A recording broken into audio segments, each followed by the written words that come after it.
Si les regards pouvaient enfanter ou tuer, les rues seraient remplies de femmes enceintes et jonchées de cadavres. Paul Valéry décrit ici le pouvoir qu'aurait notre inconscient si ce dernier n'était pas censuré. Notre inconscient contient en lui tous nos désirs, nos fantasmes refoulés, mais aussi nos peurs et nos traumatismes passés. Parfois, il franchit la barrière de notre conscient par des lapsus, des actes manqués, mais également par les rêves. C'est pendant l'enfance, le moment de notre vie où nous sommes le plus sensibles, que l'inconscient se forme au fil des expériences. Chaque événement traumatique de l'enfance est absorbé par l'inconscient et peut influencer nos comportements futurs. Moi, j'avais nettoyé un enfant qui était devenu fou, on dit ça comme ça. Pourquoi ? Parce que son grand-père était mort. Et dans sa famille, j'accable pas, hein, mais on ne lui avait pas dit que son grand-père était mort. Des difficultés à être parent vont provoquer des troubles du développement chez l'enfant, avec des séquelles qu'on va retrouver, des traces dans son développement, et donc des troubles du comportement. L'enfant, c'est une véritable éponge. C'est pour ça que les enfants, c'est tellement précieux et tellement... C'est fondamental, une société qui ne protège pas ses enfants justement contre les abus sexuels et tout ça, c'est une société qui ne va pas bien. D'après Freud, la famille est source de névrose. La famille, c'est la plus grande source de névrose qui soit. Avec le complexe d'Édipe, l'envie de tuer son père ou sa mère, de tuer ses frères et sœurs, même dans la mythologie grecque, il y a plein de trucs comme ça. Pour moi, l'inconscient existe. Son rôle, c'est de nous protéger. Si on ne comprend pas quelque chose ou si on ne peut pas l'intégrer, si c'est trop dur pour le corps physique, mental ou émotionnel, il va mettre des filtres. On est marqué dans notre enfance par des choses qu'on n'a pas toujours les moyens de traiter sur le moment. Et donc, c'est des choses ces choses-là qu'on vit sont toujours en lien avec des émotions. Et ces émotions, des fois, elles restent comme des bulles à l'intérieur de nous, qui viennent, le trauma, on peut se le raconter, même si c'est pas ça en fait, mais on peut se le raconter comme ça.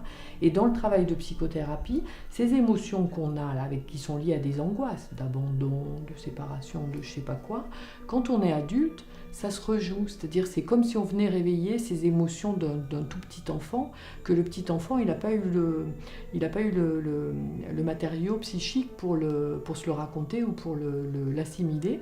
Et donc, ça vient nous embarrasser à l'âge adulte. Mais pourquoi ces événements de l'enfance nous impactent-ils autant dans notre vie d'adulte ? Il y a amnésie quand justement la personne n'est pas capable d'intégrer ou de comprendre ou tout simplement dont elle a peur de l'information qui a été donnée ou de l'événement qui a été vécu, du traumatisme. C'est à ce moment-là qu'on oublie. C'est donc pour protéger le sujet que l'inconscient cache ses traumatismes là où la conscience n'y aura pas accès. Ces traumatismes cachés créent un mal-être dont le sujet ignore l'origine. Mais existe-t-il un lien de cause à effet entre traumatisme et troubles mentaux ? Il y a des choses traumatiques qu'on peut vivre dans l'enfance et en fait la personne ne se le dit pas comme ça. Simplement, elle va adapter un comportement, elle va développer des troubles. Deux personnes qui ont vécu la même agression sexuelle, imaginons, vont pas développer les mêmes troubles. Il y en a certains qui vont aussi avoir un phénomène de résilience et qui vont avancer sans développer forcément de troubles. L'origine des troubles mentaux reste encore très floue et complexe. S'il est impossible d'affirmer qu'un traumatisme est une cause systématique de trouble mental, le trouble mental, lui, est bien souvent causé par un traumatisme. Et si nous sous-estimions l'emprise de notre inconscient ? Son pouvoir serait tel qu'il pourrait déclencher des maladies pour extérioriser les traumatismes et faire passer un message.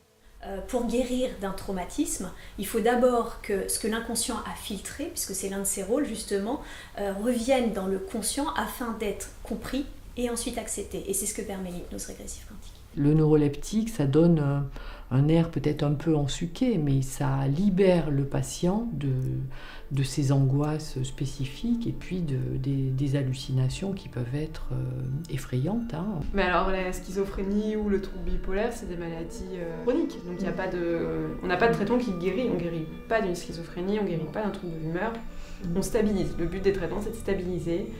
Souvent, on me dit la dépendance, les médicaments, tant pis, vous ne voulez pas être dépendant des médicaments, à ce moment-là, on est dépendant de sa souffrance. Les collègues étaient là dans les années 70, parce que finalement la psychiatrie, les progrès c'est assez récent. Elle raconte des dortoirs de 60 avec des patients qui s'automutilaient, parce que l'angoisse ça crée ça aussi, des patients attachés au radiateur, enfin des scènes un peu apocalyptiques. Et donc là-dessus, les neuroleptiques, ils sont venus beaucoup apaiser. On a essayé des choses assez terribles, la trépanation, après les médicaments, à forte dose, les camisoles. Moi qui ai travaillé avec des enfants très perturbés, j'ai vu des enfants camisolés se balancer toute la journée sur des rocking chairs. La folie fait peur, vraiment, parce qu'on ne comprend pas, on ne sait pas. Celui qui souffre le plus, c'est la personne qui porte la maladie.